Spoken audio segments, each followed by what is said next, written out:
Los resultados del censo de población aplicado acá en Chile sorprendieron a las autoridades. Somos 16.572.000 chilenos, una cifra inferior a la que se estimaba que podría haber superado los 17 millones. Los habitantes del país están envejeciendo y las familias tienen menos hijos debido a los problemas económicos. ¿Cómo afecta esta situación al desarrollo del país? Vamos a analizar estos datos con el experto en estadísticas de la Facultad de Matemáticas de la Universidad Católica, Ricardo Aravena. Profesor, muchas gracias por estar con nosotros. Hola, bienvenido. Buenas tardes. Bien. Profesor, desde el punto primero de la estadística y de las cifras que nos arroja este censo, ¿qué desafíos plantea estos números, los primeros que conocemos en términos de la política pública?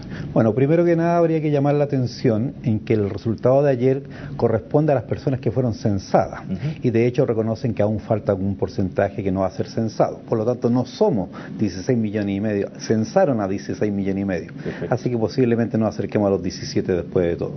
Ahora, lo segundo es que el número exacto es secundario. Obviamente lo que interesa es saber dónde está esa gente y cuáles son sus características, tanto de inmigración, de vivienda u otros aspectos. Por lo tanto, el tener que salir el último día de agosto a decir cuántos somos es totalmente secundario. La idea es disponer de buena información, de buenos datos para poder definir políticas públicas futuro, más que cómo seremos mañana, cómo debemos ser para poder construir carreteras o bien ubicar centros urbanos en ese aspecto. Exacto, porque finalmente el desglose de estos datos son los que nos muestran que la población está envejeciendo, que estamos adquiriendo una pirámide, digamos, de la población distinta, semejante a la que tienen los países desarrollados, que cada vez tenemos menos hijos, ¿no? Los chilenos tienen menos hijos y finalmente eso y la importancia de estos datos es que ayudan a planificar al país, en el fondo, con una mirada de más largo plazo, me imagino. Sin lugar a dudas, no hay, con respecto a la pirámide poblacional, ya hace mucho rato en general en el mundo dejó de ser pirámide, se está transformando literalmente en un rectángulo. Ahora, en el caso particular de Chile, que tiene características de país desarrollado, sin serlo, solamente en los aspectos poblacionales, repercute porque vamos a necesitar mano de obra, se va a necesitar gente que trabaje, si no hay duda que hay que producir para poder ser un país desarrollado. Y dadas las condiciones actuales, no vamos a poder suplir eso.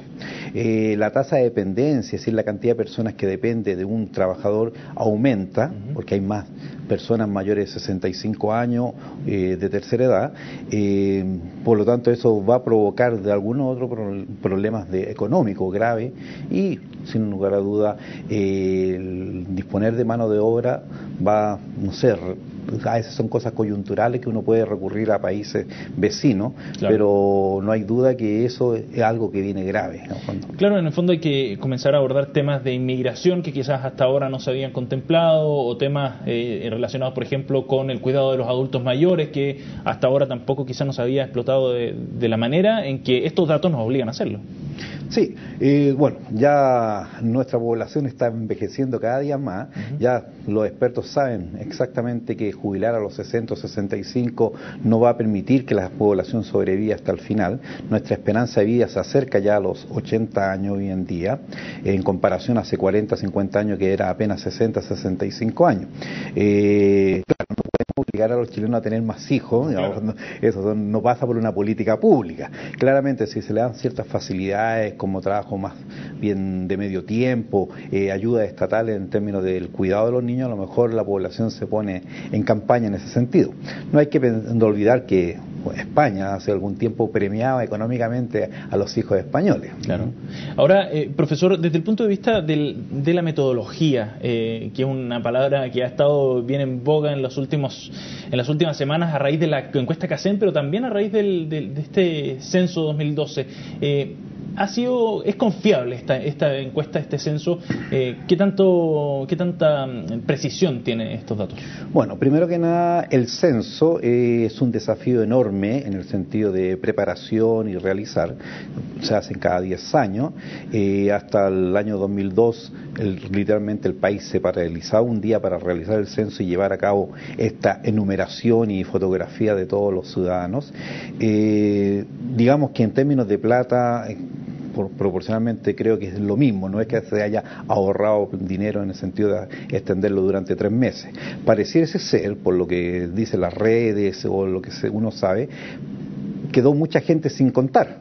Que lo que decía usted al comienzo, claro. Exacto. Y ahora, ¿pero es relevante desde el punto de vista estadístico esa? Puede ser relevante en términos que uno tenga un error acotado. Uno sabe que hay 300, 500.000 personas que no se contaron, ya sea en los censos normales, porque era el día que tenían que ir a todos los lugares y por lo tanto habían sectores lejanos que quedaban. Ahora, bueno, hasta el momento no han dicho dónde fue esos 100.000 hogares que no visitaron, que nos podrían dar 200, 300.000. Pero también hay sectores, digamos, si alguien dice, bueno, es que no teníamos los mapas de las casas construidas. Bueno, obviamente hay información que las autoridades tienen y podrían haber llegado a todos los, entre comillas, rincones del país. Es muy importante mantener la credibilidad de las estadísticas oficiales, porque las políticas públicas se definen a partir de ellas. El número puede ser un detalle, lo que nos importa es saber dónde está esa gente para poder construir un camino o realizar una escuela. Exacto, para orientar las políticas públicas, en definitiva. Ahora, ese tema, precisamente el de la credibilidad de las estadísticas, se puso en boga y sobre el tapete a raíz de la encuesta CACEN.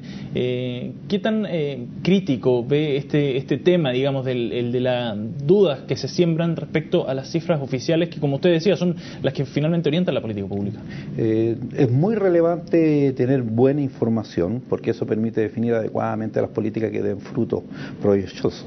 Sin embargo, la discusión en particular de la CACEN, y hace ya un par de años fue al inicio con la tasa de desempleo, que sufren cambios metodológicos, que pierden la comparabilidad, que son nuevas formas de medir, pasan a ser una discusión más bien académica y que se ha transformado de alguna forma en una discusión política, que no lo que se busca. Académicamente uno debiera saber qué es comparable, qué no es comparable. Uno podría simplemente en la CACEN decir, mire, usando la misma regla, la pobreza está aquí o está allá. Ahora, eso pasa a ser secundario en el fondo, que no hemos solucionado el problema de pobreza. Es decir, que nos movamos al margen del 15, que tengamos una estimación y con un nivel de precisión. Obviamente la precisión viene dada por las características muestrales. Solamente 75.000 hogares son visitados y no son los 5 millones de hogares que existen en el país. Entonces, decir que más o menos un 2%, más o menos un 3%, es una discusión secundaria, digamos. Por último, profesor, para ir cerrando esta entrevista, ¿es necesario modificar ciertas características del INE, hacerlo un organismo autónomo, por ejemplo, darle ciertas mediciones que son conflictivas, como por ejemplo la de la CACEN, entregárselas al INE? ¿Son necesarios esos cambios? Bueno, ya hace algún tiempo hay una discusión, hace ya muchos años, sobre el Banco Central, que al final terminaba respondiendo a las políticas del gobierno de turno. Claro. Algo parecido ha pasado con las estadísticas oficiales, como puede ser la tasa de desempleo, como puede ser esta cosa del censo u otras, en donde el organismo dependiente del Estado y directamente del gobierno, donde el director es nombrado de confianza del presidente, pareciese ser que se pone en meta y que hay que cumplirla como de lugar.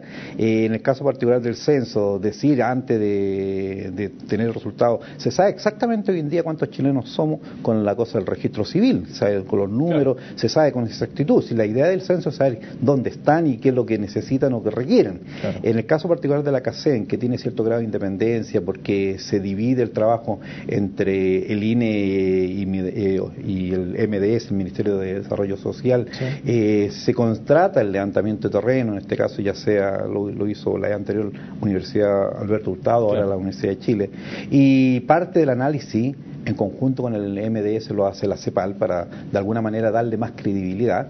El poner en discusión, el modificar algunos criterios, el cambiar la estructura muestral, trae consigo problemas de comparabilidad, sí. Y obviamente no es adecuado empezar a comparar cuando no corresponde. Profesor, le agradecemos que haya venido, porque esta discusión está cobrando vuelo definitivamente a raíz de la CACEN, a raíz del censo, y finalmente es importante para la definición de políticas públicas, como usted decía. Muchas gracias por haber venido. Gracias a usted.